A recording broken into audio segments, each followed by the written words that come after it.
জানতাম জগন্নাথ দেব তুমি ঠিক প্রমাণ করবে যে আমার অগ্নিদেব নির্দোষ। তুমি সেটা করলে। অনেক ধন্যবাদ তোমাকে।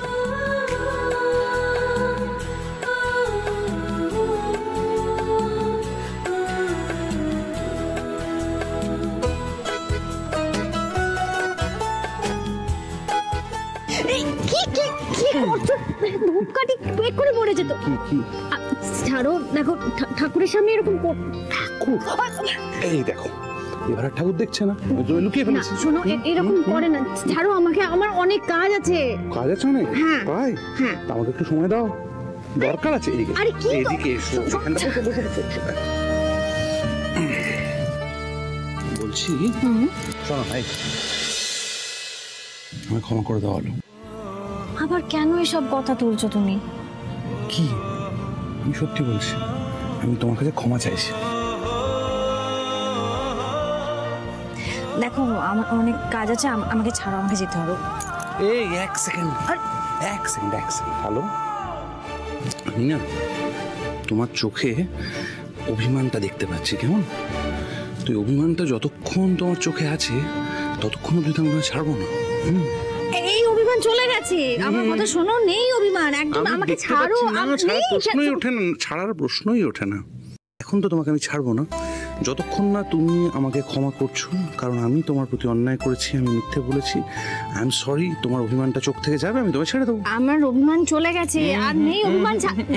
এক্ষুনি কাঁদবে, এক্ষুনি জুনিয়র কাঁদবে, ওর দুধ বানাতে হবে, ওকে খাওয়াতে হবে। জুনিয়র কোথায় কাঁদছে? জুনিয়র তো হাসছে। জুনিয়র চাইছে তার বাবা মার মধ্যে যে অভিমানটা হয়েছে সেই অভিমানটা কেটে যাবে। আমার কথা শোনো, আমার প্রচুর কাজ আছে। তোমাকে একটা কথা বলি, এখানে দাঁড়াও। হ্যালো, জুনিয়র দিকে তাকাও। জুনিয়র আমাদের ভালোবাসার ফসল। একটা সত্যি কি জানো হলো, তোমাকে বিয়ে করার আগে আমি যে মানুষটা ছিলাম সে মানুষটা আর নেই তোমাকে বিয়ে করার পর। আর কারণটা কে জানো? তুমি। হ্যালো, তুমি আমার জীবনে আসার পর আমার সবটা পাল্টে গেছে।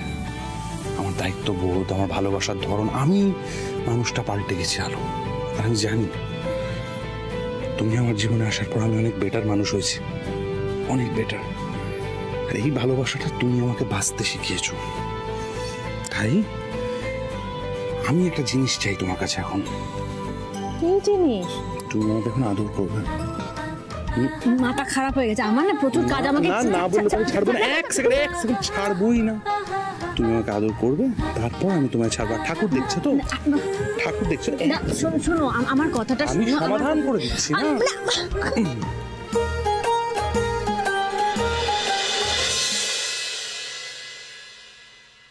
মেঘা। হ্যালো, তুমি কেন এসছো এখানে? মেঘা, আমি তোমার সাথে দেখা করতে এসেছি। আমার সাথেও কেউ দেখা করতে আসতে পারে ভেবেও ভালো লাগে। আমি আসলে অনেকদিন আগে মা বাবাকে হারিয়েছি তো, আর নিজের দোষে কিছুদিন আগে সীমন্তকেও। আমি জানি মেঘা, সীমন্ত কাকুর সাথে তোমার বিবাহ বিচ্ছেদ ঘটেছে, উনি বিদেশে চলে গেছেন। তুমি যে পদে চাকরি করতে সেটা আর নেই, বাড়িটাও তোমার কাছ থেকে নিয়ে নেওয়া হয়েছে, সব সম্পত্তি সীমন্ত কাকু তার দিদির ছেলেকে দিয়েছে। আমি সবটা জানি মেঘা। সবটা জেনে এখানে আমার কাটার ঘায়ে নুনের ছিটে দিতে এলে? আলো না মেঘা, তুমি তুমি আসলে আমাকে তো ভালো করে চেনো না, তাই এই কথাগুলো বলছো। মেঘা, আজ তোমার জন্য, তুমি সত্যি কথা বললে সেদিন আদালতে, সবটা বললে তো সত্যি কথাগুলো, তার জন্য কিন্তু আমি আজকে অগ্নিদেবকে বাড়ি ফিরিয়ে নিয়ে যেতে পেরেছি। তুমি সত্যিটা না বললে সেটা সম্ভব হতো না। দেখো মেঘা, হয়তো হয়তো তুমি সেদিন মিথ্যে বলতে, হয়তো, আর যদি মিথ্যে বলতে আমি পারতাম না সেটা, তখন আমি কি করতাম, আমি বড় আদালতে যেতাম, উচ্চ আদালতে গিয়ে আপিল করতাম। কিন্তু আমি ঠিক অগ্নিদেবকে বাড়ি ফিরিয়ে আনতাম। আমার কাজটা এতটা সহজ হতো না, কিন্তু তুমি সেটা সহজ করে দিলে মেঘা। তুমি সত্যিটা বলে সবার সামনে সত্যিটা স্বীকার করে আমার কাজটা আরো সহজ করে দিলে। আমি তোমার কাছে চিরকৃতজ্ঞ। ঠিক আছে, এসব তো হয়ে গেছে। আমার খুব ভালো লাগলো আলো, তুমি এলে আমার সাথে দেখা করতে। এখন আমি আসি। হ্যাঁ, আমার আসলে অনেকগুলো কাজ আছে তো, অনেক। হ্যাঁ, তুমি কোথায় যাবে? কোথায় যাবে? জানি না কোথায় যাব, কোনো লেডিস হোস্টেল ভাবছি দেখতে না, হবে। তুমি কেন লেডিস হোস্টেলে কেন থাকবে? না তুমি থাকবে না। আরে আমার ঢাকার আর কোনো জায়গা নেই, আমাকে নতুন করে কাজ খুঁজতে হবে। আর কিছু না কিছু পেয়েই যাবো আর থেকে নেবো। মেঘা, তুমি আমার সাথে আমাদের বাড়িতে যাবে, আমাদের বাড়ির সবার সাথে তুমি থাকবে। আলু, তোমার মাথাটা কি একদম খারাপ হয়ে গেল? মানে আমি বুঝতে পারছি না কি বলছো তুমি। মাথা খারাপ কেন হবে? আমার মাথা খারাপ হয়নি। আমি বাড়ির সবাইকে বুঝিয়ে বলবো তুমি আমাদের বাড়িতে গিয়ে থাকবে। না আলো, এটা হয় না কখনোই। তোমার বাড়ি আর আমি কেনই বা তোমাদের বাড়িতে তোমাদের সাথে গিয়ে থাকতে যাব? আমি চিরকৃতজ্ঞ তোমার কাছে। ধরে নাও না, তুমি আমার জন্য যেটা করেছো আমি তার ঋণ শোধ করছি। দেখো মেঘা, আজ অগ্নিদেব বাড়ি ফিরে এসেছে এত কম সময়ের মধ্যে। সেটা সম্ভব হয়েছে শুধু তোমার জন্য। হয়তো আমরা কোনোদিনও ভালো বন্ধু হতে পারবো না, কিন্তু শুভাকাঙ্ক্ষী তো হয়ে থাকতে পারি তোমার। চিরটাকাল সেটা হয়েই থাকবো, যেমন তুমি আমার শুভাকাঙ্ক্ষী হয়ে আমার পাশে দাঁড়ালে। এখন এই বিপদের সময় আমি তোমার পাশে থাকতে চাই, তাই বলছি। মেনে নেবে না তোমাদের বাড়িতে কেউ? রুদ্র কেউ মেনে নেবে না? আমি জানি অত সহজ হবে না, আমি সবাইকে বুঝিয়ে বলবো। ঠিক আছে, তুমি আমার সাথে চলো, তুমি বাইরে অপেক্ষা করবে, আমি ভিতরে গিয়ে সবাইকে বোঝাবো।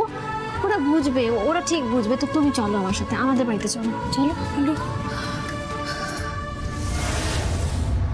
এই তো খেয়ে নেয়, দুষ্টুমি করে না। খাচ্ছেই না, দেখ না। তুই পারবি না বলতে ভাই। বাবা, আমি ব্যাপারে স্পেশালিস্ট। দেখেছো তো? আরে দেখ, খেয়ে না, হাঁ করো। আরে দাঁড়া, হাঁ করো। এই খেয়ে নাও। দুষ্টুমি বাবা খাইয়ে দিচ্ছে তো। করছো না কেন? দুষ্টু করতে নেই তো। খাও। খেয়ে নাও, দে আমাকে দে, চেষ্টা করে দেখি তো। এই তো বড়পির কথা শুনতেই হবে এবার। খেয়ে নেয়। সহ্য, এই ন্যাকামি যে আর কতদিন সহ্য করতে হবে কে জানে। আর আমার কপালটাও সেরকম। কবে থেকে এই বাড়িটা হাতিয়ে বসে আছি, কিন্তু এই রাবণের গোষ্ঠীকে আমি কিছুতে তাড়াতে পারছি না। আমাদের জুনিয়র গুড বয় না? গুড বয় তো। দে, খুব পেরেছিস। দেখি আমি চেষ্টা করি। খেয়ে নাও তো। কেন তুমি তো বড়পির মহারাজা না। খেয়ে নাও। এই তো খাচ্ছি না। বাহ, দেখো, ভয় পেয়ে যাবে রে। এই আলোটা যে কোথায় গেল কে জানে। আলো না থাকলে না একদম খেতে চায় না। এই একটা সমস্যা, জানিস তো? আমি এসে গেছি।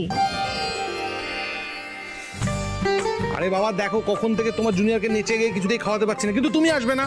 তুমি ওখানে দাঁড়িয়ে থাকবে, আমরা আজকে খাইয়ে দেখাবো যে আমরাও পারি। কি রে? হ্যাঁ, খাও তো। খেয়ে নাও তো। মা দেখছে কিন্তু দূর থেকে দাঁড়িয়ে দাঁড়িয়ে। তুমি গুড বয় না? বলছি শোনো না বৌদি ভাই, বলছি আমার কিন্তু বেশ চাপই লাগছে না। মানে এই পুচকুটাকে আমি সামলাতে পারবো তো গো? না মানে দেখো, তোমার জন্য দাভাই ছিল, না দাভাই খুব সেন্সিবল, কিন্তু পিকু ও তো এতই বিজি যে আমাকে ফোন করার সময়ই পায় না। কি করি বলো না, পারবো তো? হ্যাঁ পারবি, কেন পারবি না? বলছি অগ্নিদেব, শোনো না, আমি না একজনকে নিয়ে এসেছি আমার সাথে, গাড়িতে অপেক্ষা করছে। আবার কাকে নিয়ে এসছো? আলো,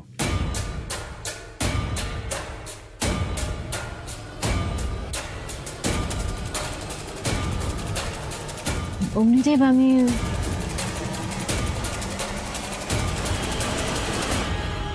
মেঘাকে নিয়ে এসেছি।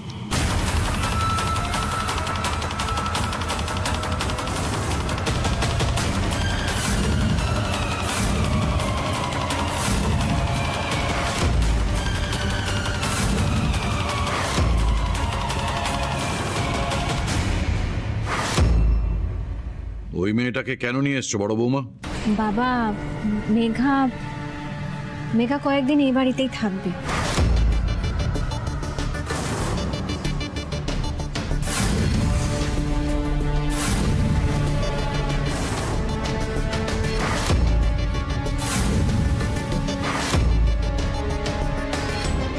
আলো, তুমি কি সুস্থ আছো? তুমি মেঘাকে নিয়ে এসছো, মেঘা এই বাড়িতে থাকবে বলে।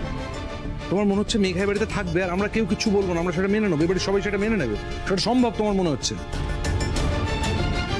হ্যাঁ বৌদি ভাই, মানে মেঘা এই বাড়িতে কেন থাকবে আর তুমি কেনই বানিয়ে আসলে? একদমই তাই বড় বৌদি, ওই নোংরা মেয়েটাকে আমরা এখানে কেউই মেনে নেব না। কি অদ্ভুত ব্যাপার রাইমা, মেঘা না গাড়িতে বসে এই কথাটাই আমাকে বলছিল যে বাড়ির কেউই ওকে মেনে নেবে না। আর এইসব কথাগুলোই বলা হবে, তাই ও বাড়ির ভেতরে আসতেই চাইনি, গাড়িতেই বসে আছে। বাবা আমি জানি আপনাদের প্রত্যেকের খুব রাগ হচ্ছে, রাগ হওয়াটাই স্বাভাবিক। মেঘা যা করেছিল আপনাদের রেগে যাওয়াটাই খুব স্বাভাবিক, কিন্তু দেখুন ও তো সবার সামনে সত্যিটা বললো তো রশনি, সবার সকলের সামনে নিজের দোষটা স্বীকার করলো, সব সত্যিটা বললো। আর ওর কারণেই কিন্তু অগ্নিদেব বাড়িতে ফিরে এসেছে। ও যা দোষ করেছে তার প্রায়শ্চিত্ত কিন্তু করছে। ও সত্যিটা বলেছে বলে ওকে ওর স্বামী ডিভোর্স দিয়ে দিয়েছে। ওর যা ওর নামে সম্পত্তি ছিল সবটা কিন্তু উনি নিজে নিয়ে নিয়েছেন। এখন মেঘার কাছে থাকার কোনো জায়গা নেই। মেঘা কিন্তু সম্পূর্ণ একা, ওর দেখাশোনা করা কেউ নেই, থাকার জায়গা নেই। ওকে আমরা এই ছাদটুকু দিতে পারি না, এখানে থাকতে পারে না মেঘা কয়েকটা দিনের জন্য। কে বলেছিল ওকে অন্যায় করতে? কে বলেছিল চক্রান্ত করতে? কে বলেছিল মিডিয়ার সামনে নোংরা নোংরা কথাগুলো বলতে? আমি বলেছিলাম। তাহলে ওগুলো বললো কেন? এই অন্যায়টা কেন করলো? অগ্নিদেব মেঘা তোমাকে ভালোবেসেছিল।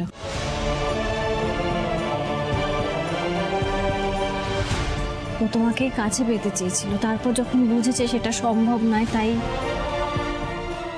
তাই ওই কাণ্ডটা করে বসেছে, এবং তারপর তো নিজের ভুলটা বুঝেছে।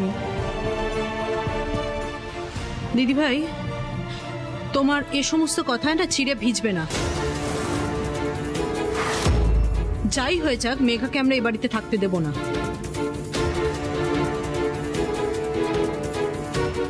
দিদি ভাই, তুমি এক্ষুনি ওকে গিয়ে বলো এখান থেকে চলে যেতে।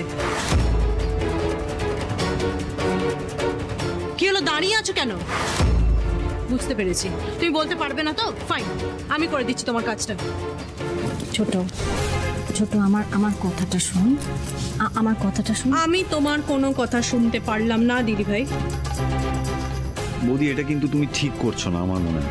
হ্যাঁ, মানছি যে ওর অন্যায়টা স্বীকার করে নিয়েছে, তার জন্য দাদাও ছাড়া পেয়ে গেছে, সব কিছু ঠিক আছে, কিন্তু তাই বলে যে এরকম একটা জঘন্য কাজ করতে পারে তাকে বাড়িতে আশ্রয় দেওয়া, মানে ভবিষ্যতে যে ও এরকম কিছু করবে না কোনো গ্যারান্টি আছে বৌদি? তুমি জানো? দেখ আমার কথাটা শুন, লক্ষ্মী মেয়ে। আমি পারবো না, আমি ওকে কোনো মতো এই বাড়িতে থাকতে দিতে পারবো না, আমার পক্ষে পসিবল নয়। ছোট, তুমি বোঝার চেষ্টা করো, বাড়িটা তোর বা আমার নয়, বাড়িটা বাবার। আমি তো বাবার কাছে অনুমতি নিচ্ছি না, তুই এরকম করিস না। বোঝার চেষ্টা কর, তুই তো বুঝিস সব। হ্যাঁ বোঝ বাবা, আপনি কিছু বলুন না। আরে চুপ করে দাঁড়িয়ে থাকবে না, আপনি অনুমতি দিন, তাহলে মেঘাই বাড়িতে ঢুকতে পারবে, নইলে পারবে না। বাবা ওর সত্যি এখন থাকার কোথাও জায়গা নেই। কোথায় যাবে মেয়েটা? একা একা কোথায় ঘুরে বেড়াবে? রাস্তায় রাস্তায় ঘুরে বেড়াবে বলুন? আপনি একটু অনুমতি দিন, ও এই বাড়িতে কটা দিন থাকবে, একটু ঠাঁই দিন না। কেন এরকম চুপচাপ দাঁড়িয়ে আছেন বাবা? বেশ বেশ, তুমি যখন বলছো তখন কিছুদিনের জন্য ওকে একটা সুযোগ দেওয়া যেতেই পারে। নাও থাকবে না, মেঘা এই বাড়িতে কিছুতেই থাকবে না। মেহুলি প্লিজ, আমি বুঝতে পারছি যে তুমি এখন একটু উত্তেজিত হয়ে আছো, কিন্তু এখন মাথাটা একটু শান্ত করো, বড় বৌমার যুক্তিটা বোঝার চেষ্টা করো, সেটাও কিন্তু ফেলে দেওয়ার নয়। কিছুদিন থাকুক না, পরে না হয় দেখা যাবে। না, আপনার কেন মনে হয় বাবা? এক সেকেন্ড কথা বলছি আমি। আপনার কেন মনে হয় যে আপনি বললেই যে কেউ এই বাড়িতে থাকতে পারবে? এই বাড়িতে কে থাকবে না সেটা আমার সিদ্ধান্ত। I decide.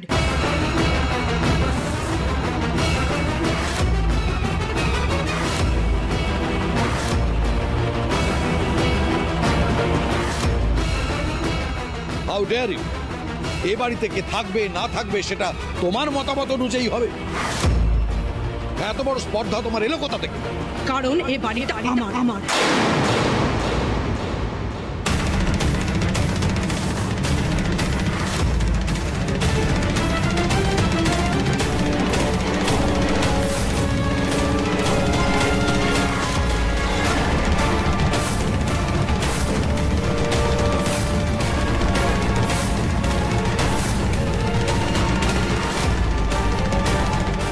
বাড়িটা তোমার মানে কি আবল তাবল বলছে? তোমার কি মাথা খারাপ হয়ে গেছে? এই বাড়ি তোমার হতে যাবে কেন? হতে যাবে আবার কি হয়ে বসে আছে?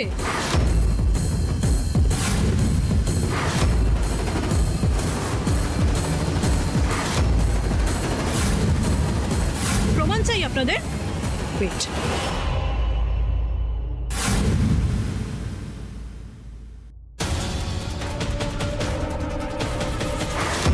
ছোট কোথায় গেল? কি প্রমাণ? আর এত জোর দিয়ে বলছে কি করে যে বাড়িটা ওর? তবে কি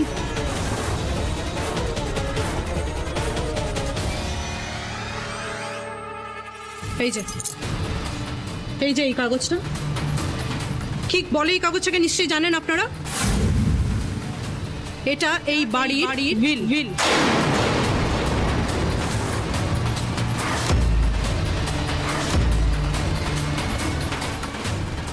দেখে নাও দিদিভাই, ভালো করে দেখো, সবাই দেখুন। এটা এই বাড়ির উইল, যেখানে দাদা স্পষ্ট করে লিখে দিয়েছে, দাদার সইও আছে। এখানে দাদা স্পষ্ট করে বলে দিয়েছে বাবা যে বাড়ি এবং এই পরিবারের স্থাবর অস্থাবর সব সম্পত্তির মালিক আমি।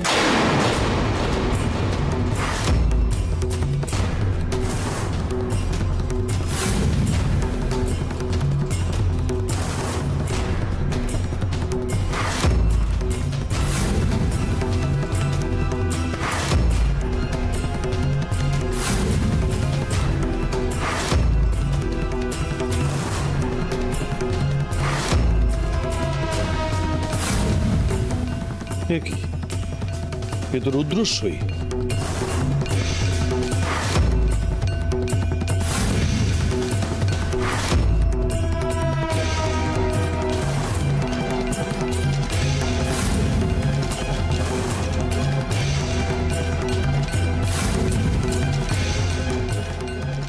কি ব্যাপার?